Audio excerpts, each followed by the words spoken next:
tunajifunza somo linalosema simama na neno la Mungu litimie. Simama na neno la Mungu litimie. Tunaposema neno simama na neno, maana yake tunazungumza kujiimarisha, kujithibitisha. Haleluya. Kanisa naposema la Mungu, maana yake linamaanisha kitu chochote ambacho ni kusudi la Bwana katika maisha yako. Unataka hicho kitu kitimie, unataka hicho kitu kionekane, unataka hicho kitu kizaliwe, unataka hicho kitu kisifeli wala kisishindikane, basi lazima usimame na neno.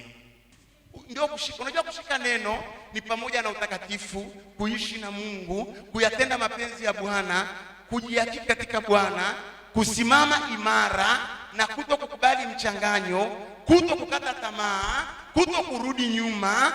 Ukisimama na neno moja kwa moja la Mungu, automatically linatimia. Labda nikupe siri itakusaidia. Katika maisha sio lazima ufanye kila kitu. Kuna vitu lazima uifanye, lakini kuna vitu ambavyo vimejificha ndani ya vitu vingine. Katika maisha sio kila kitu lazima ufanye. Kuna vitu vingine vimejificha ndani ya vitu vingine.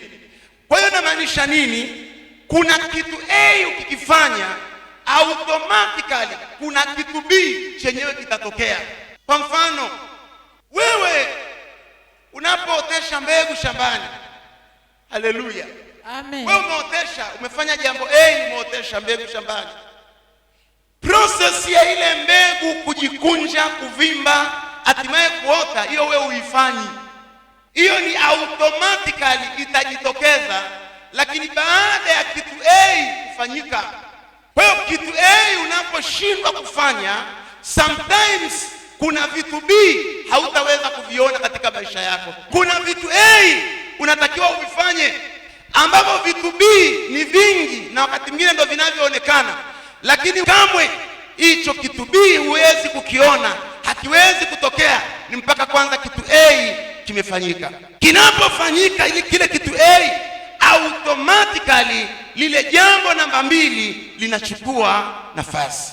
Sasa tunazungumza jambo A, kusimama na neno. Automatically unaposimama na neno, kuna nguvu inaingilia kati, inasababisha jambo B kutokea. Jambo B haliwezi kutokea kama jambo A halijakamilika. Kitabu cha Yoshua 1:8 maandiko yanasemaje? Kitabu cha Yoshua 1:8 anasema, kitabu hiki cha Torati kisiondoke kinywani mwako, bali atafakari maneno yake mchana na usiku, upate kuangalia kutenda sawasawa na maneno yote yaliyoandikwa humo, maana ndipo utakapoifanikisha njia yako, kisha ndipo utakapositawi sana. Sasa angalia ufunuo unakuja hapa. Anaanza na namba 1. Namba 1 sio kustawi. Angalia, kustawi na kufanikisha njia imewekwa baadaye, lakini cha kwanza ameweka kitabu cha Torati, maneno ya Bwana yasiondoke. Hiyo ndo ameweka namba 1. Hivi unafikiri ni jambo la hatari sana? Wewe unatafuta kujenga gorofa, halafu unaanza kusimika mbao kwenye msingi, halafu juu ndo unaanza kuja kuweka tofali na chuma, au unaanza kwanza kuweka majani chini. Hicho kitu kinawezekana? Hapana. Jengo litafanya nini? Itaanguka. Na ndio maana tunaona watu wengi wanaenda mbali, baadaye wanarudi step ya A.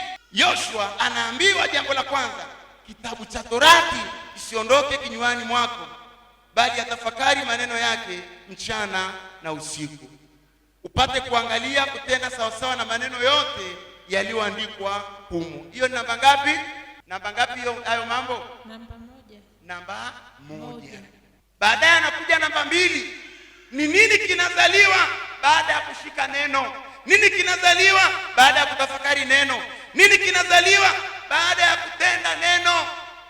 Kinachotokea sasa, anakuambia namba 2 kitakachotokea automatically, ndipo utakapoifanikisha njia yako.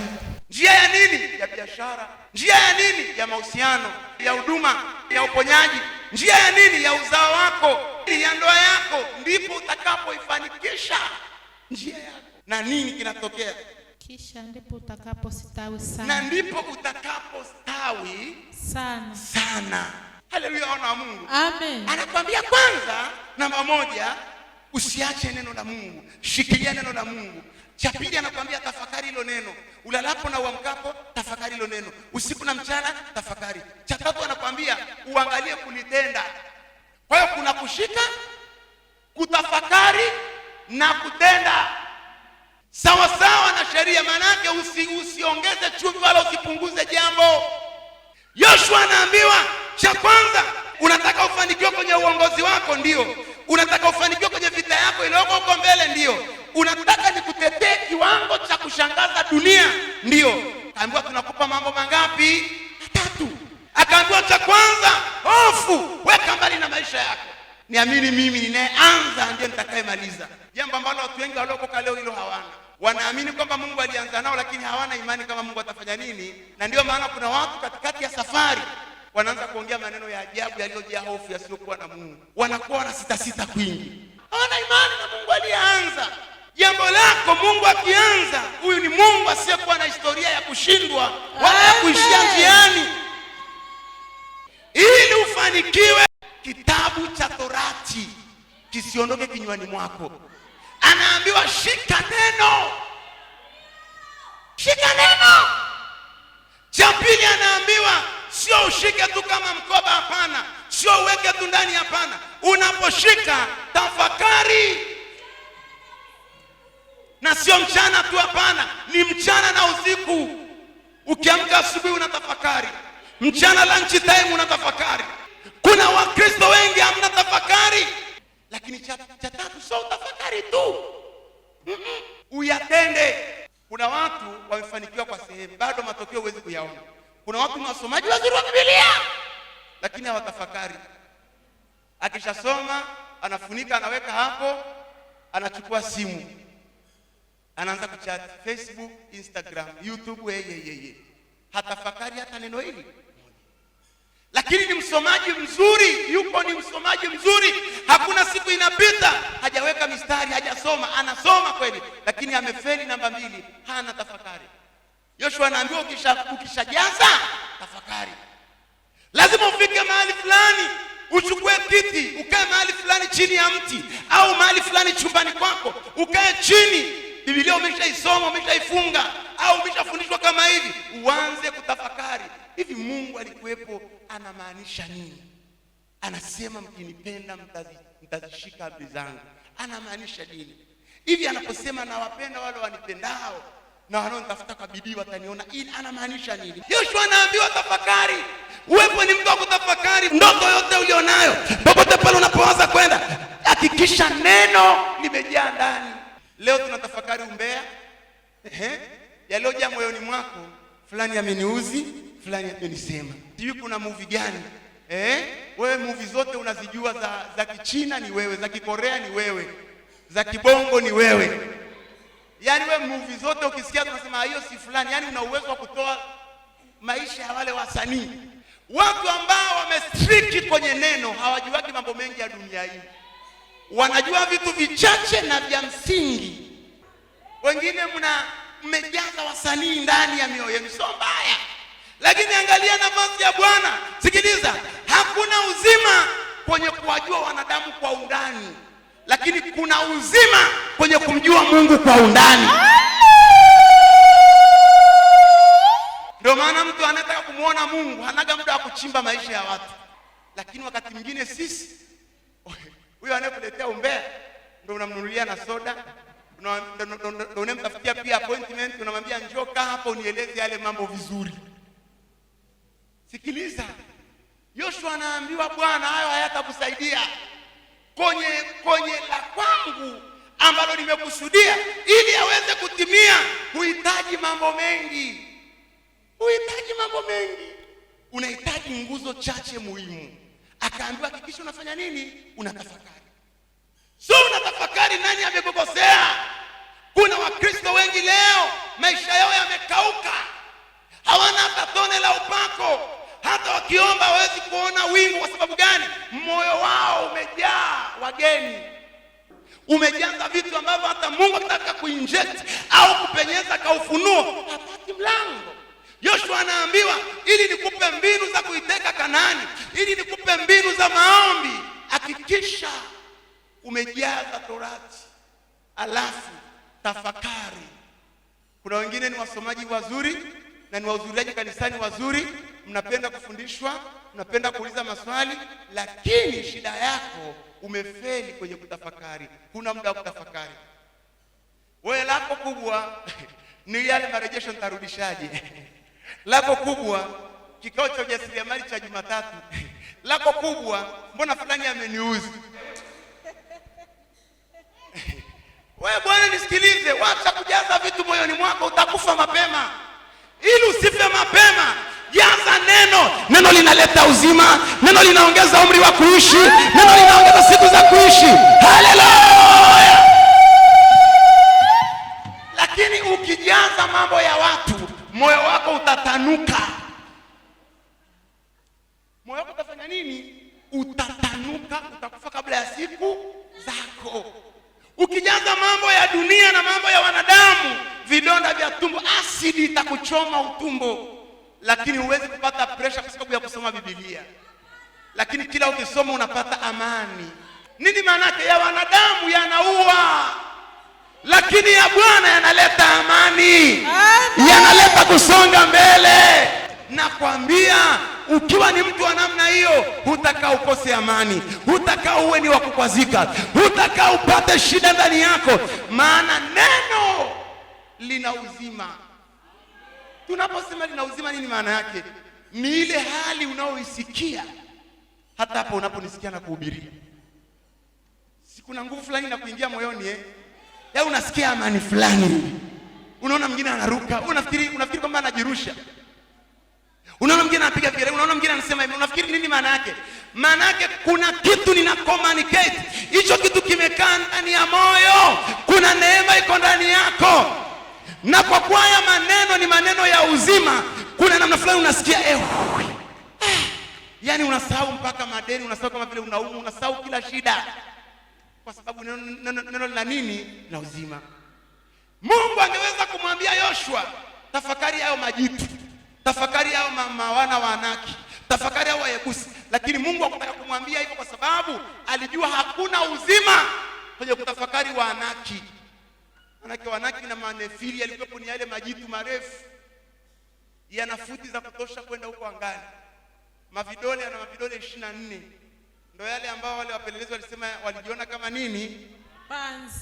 Yoshua hajaambiwa watafakari, no. Mungu hakuambii tafakari gonjwa la ukimwi, no. Mungu hakuambii tafakari hatima yako na hilo gonjwa nayo madeni, no. Mungu anakwambia mtafakari yeye, alafu yeye atatoa ufunuo wa kuvuka hayo madeni, atatoa ufunuo wa uponyaji wako, atatoa ufunuo wa nyumba yako. Haleluya. Amen. Yoshua akapewa hiyo ya pili, akaambiwa kisha unatafakari. Anasema uyatafakari usiku na mchana. Sasa nisikilize nikupatie ufunuo. Kwa lugha ya kawaida anaposema usiku na mchana, maana yake anamaanisha usiku wa ukweli na mchana wa ukweli. Lakini kwa tafsiri za kinabii au kwa tafsiri za kiroho, anaposema usiku na mchana utafakari, anakuambia wakati wa shida na wakati wa raha. Raha inasimamia mchana, giza linasimamia usiku. Maana yake ni nini? Hata wakati wa vita vinene kama giza nene, hata wakati wa mapambano, wakati mambo hayaeleweki, lakini jitahidi kuendelea kutafakari neno la Bwana. Haleluya. Amen. Huo ugonjwa ndio usiku wako, hiyo vita ndio usiku wako. Lakini je, hata hapo usiku unatafakari? Haleluya. Amen. Yoshua anaambiwa kuna wakati utaserereka raha mstarehe, lakini kuna wakati wa milima, wa majaribu mazito. Kuna wakati wa kukataliwa, kuna usiku wa kuinukiwa, kuna usiku wa kupigwa vita, kuna usiku wa kuonekana wewe sio chochote, kuna usiku wa kusingiziwa. Hata hapo tafakari. Kwa hiyo kwa tafsiri ya kwanza ni physically, lakini sasa tunapoanza kudrili neno la Mungu, kudrili, tunachimba kwa kina.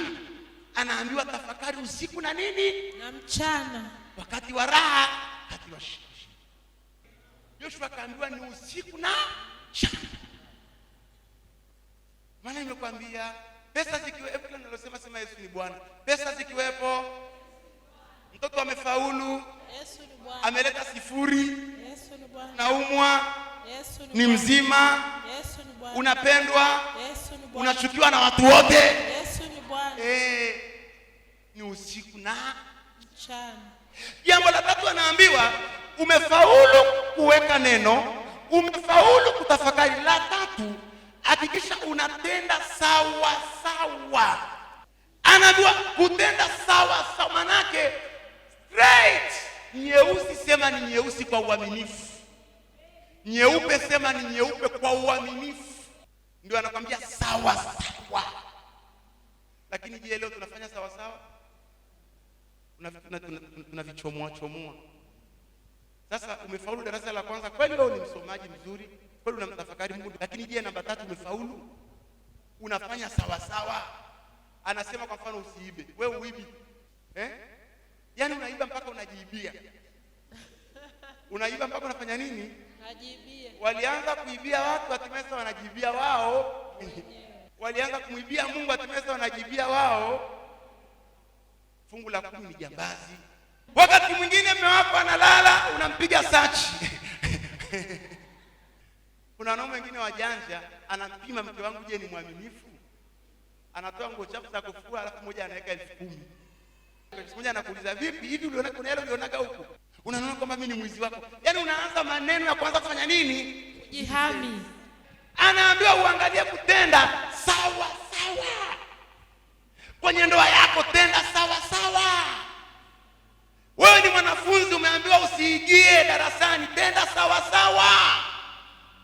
So unaibia mtihani. Fanya biashara, tenda sawa sawa. So unaibia wateja. Haleluya. Amen. Maziwa unaweka maji, wakati mwingine unauza nafaka zako, unaweka na matakataka humo ndani. Saa nyingine unauza mkaa, unatega mikaa, yaani uweki mkaa unaoeleweka. Unatega. Unauza viazi, unatega, yaani unatega kiujanja hivi. Huku chini ni bomba. Hapa juu ni mlima mkubwa. Mungu anakuona. Mungu anakuona. Haleluya. Ndugu zangu, tenda sawa sawa na neno la Bwana, mema yatakuja kwako. Joshua alipopewa hayo mambo, akaanza kuconcentrate, yani akaanza kuzingatia, alafu akaanza kujitumikisha katika hayo mambo. Yani bidii zake zote, juhudi zake zote, akili yake yote, anawaza nifanyeje niweze kushika neno la Mungu, tafakari neno la Mungu, nitende neno la Mungu. Akafanikiwa. Kwanza, muujiza wa kwanza Mungu aliyoufanya wa kutisha, muujiza wa kwanza ambao katika historia ya dunia haijawahi kutokea. Yordani ikakauka, ikaganda, watu wakavuka mahali pakao. Muujiza wa pili ambao kuna miujiza mingi, lakini naongelea ile miujiza ambao ni tofauti. Muujiza wa pili uliotokea katika maisha ya Joshua ni ule muujiza ambao aliweza kusimamisha jua. Uchawi wa Joshua ni nini? Ni hayo mambo. Alishika neno, alitafakari neno, akalitenda neno la Mungu, mema yote yakaanza kumjia. Ninajua kuna ahadi nyingi za Mungu maishani mwako. Wengine Mungu ameahidi kuwatumia katika huduma, wengine Mungu ameahidi kuwainua kiuchumi, wengine mmeahidiwa kuponywa na kadhalika na kadhalika. Ili hayo yote yaweze kutokea, kwanza, namba 1, kamata neno, tafakari neno, shika neno, tembea na neno, tia nanga kwa Bwana. Na ukiona unababaishwa, waambie msinibabaishe mimi, nimechukua chapa za Kristo moyoni mwangu. Kama Paulo anasema mtu asinitaabishe, nimechukua chapa. Na wewe waambie msinitaabishe, sina nafasi, moyo wangu umejawa na Bwana. Simama na Bwana. Kuna wakati watu wanaweza kupigia kelele wakakwambia, mbona basi faida ya maombi yako yako wapi? Wewe uliokoka, mbona sasa basi bora hata sisi? Hajui kitu anachokiongea. Tena ukimsikia mtu anayekwambia hivyo, mwambie Mungu akusamehe kwa kuwa hujui unalolitenda. Ujui unalolitenda. Sikiliza, sikatai. Kuna wakati unaposhika neno, kuna miruzi mingi inapigwa nyuma yako. Wengine watakusuta, wengine watakusema vibaya, wengine watakutema, wengine watakuona ujitambui. Haleluya. Amen. Waache wasiojua siri ya Mungu maishani mwako waongee. Lakini kwa kuwa wewe una siri, simama na huyo Mungu. Mwambie Bwana, ninajua kuna wakati utanitambulisha. Kuna wakati utanitambulisha. Haleluya. Amen. Nyosha mkono wako juu. Wangapi mna ndoto kama Yusufu? Nyosha mkono wako juu. Ili hizo ndoto zitimie, Mungu sio mtu ataseme nini, sio mwanadamu atafanya nini. Hakikisha simama kwa uaminifu mbele za nani? La Bwana. Namba moja. Jambo B haliwezi kutokea kama jambo A halijakamilika. Haleluya. Kuna wakati katika fahamu zetu tunaona vitu vingi, lakini tulichosahau na tulichoshindwa kuelewa, vyote unavyoviona ni namba 2. Haleluya. Amen. Ponyaji ni namba 2, tajiri ni namba 2, kuoa ni namba 2, kuolewa ni namba 2, faulu mtihani ni namba 2, kushinda vita ni namba 2, kuwa na huduma kubwa ni namba 2. Vyote unavyoviona ni namba 2. Sometimes tunatumia muda mrefu kwa ajili ya kusearch namba 2. Namba 2 haiwezi kuja kama namba 1 haijakamilika. Na unapofeli namba 1, vyote vinavyotakiwa kutokea namba 2 havitaweza kutokea. Kwa nini? Hata ukijipa matumaini haviwezi kuja. Ukivitafuta haviwezi kuja. Ukilala hata bila usingizi ukakesha haviwezi kuja. Ukiwaza sana haviwezi kuja. Badala ya huo muujiza kuja, pressure itakuja, sukari itakuja, vidonda vya tumbo vitakuja. Why? Uko nje ya mstari. Haleluya. Kwa hiyo la Mungu ili liweze kutimia, haliwezi kutimia, ni lazima kwanza namba 1 imechukua nafasi. Namba 1 inapochukua nafasi, automatically la Mungu litaanza kutimia. Neno la Mungu ni mbegu. Amen.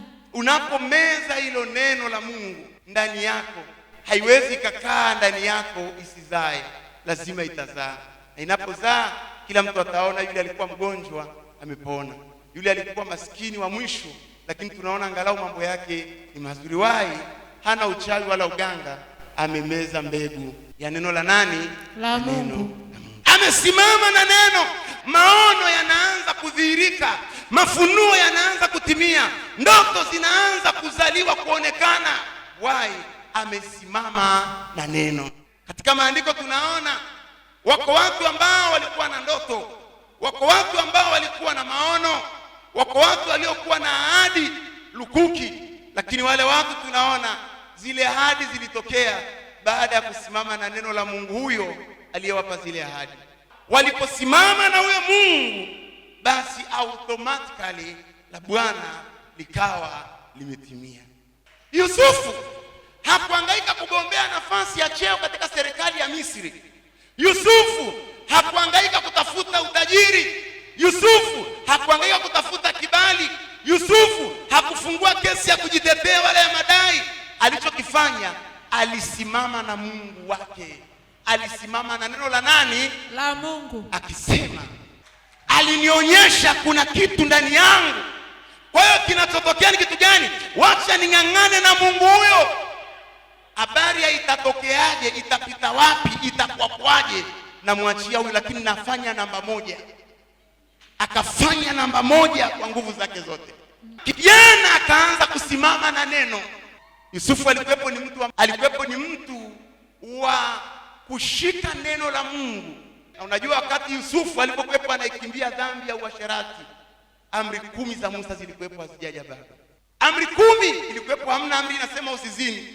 Lakini tunaona anasema nifanyeje ubaya huu mkubwa nimkose Mungu? Alitoa wapi? Alijueje? Maana yake moyo wake ulikuwa umeshikamana na Mungu. Haleluya. Amesimama na neno.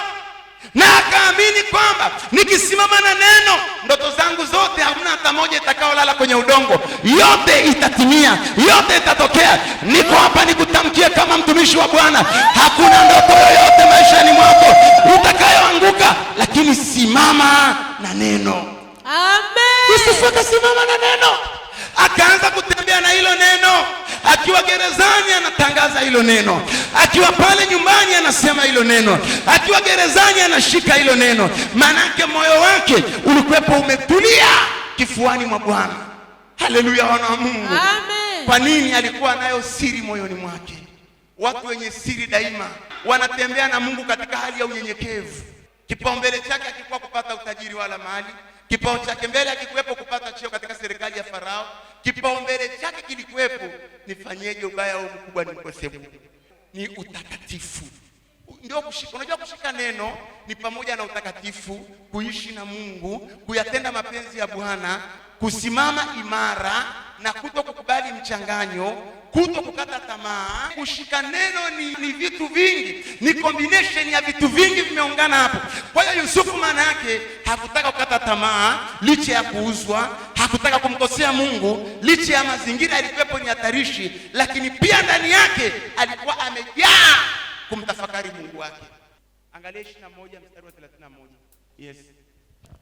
Joshua 21:31 neno la Mungu linasema, halikuanguka neno lolote katika jambo lolote lililokuwa ni jema ambalo Bwana alikuwa amelinena katika habari za nyumba ya Israeli, yalitimia mambo yote.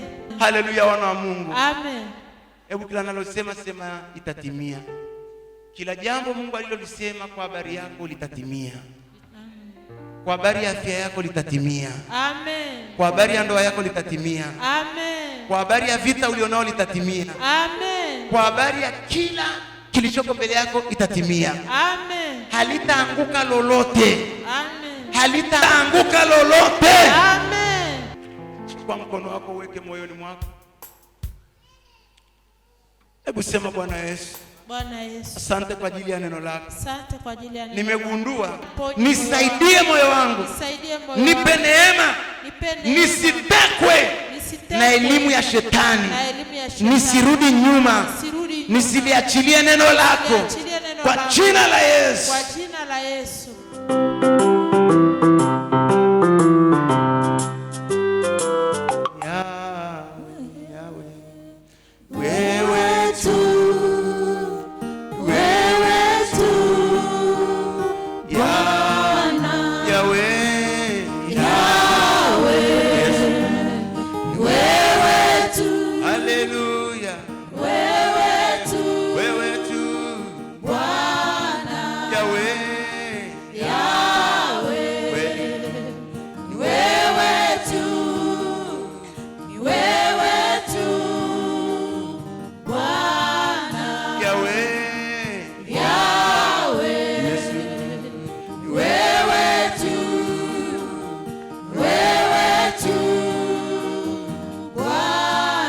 Yahweh.